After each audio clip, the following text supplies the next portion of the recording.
Hello, friends. Hope you all are doing well.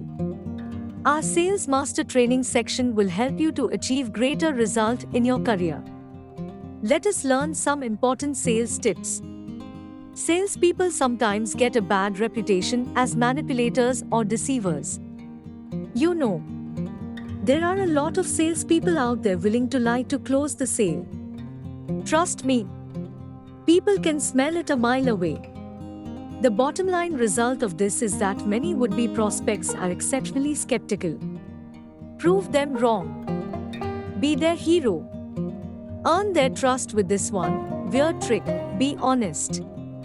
Just be sincere and straightforward. You'll be amazed how much of an impact it can make. This is one of the simplest sales tips to master, but it makes a huge difference. Being honest will help your personal life and career also. Let us talk about new sales tips in next video. Kindly like and subscribe our channel.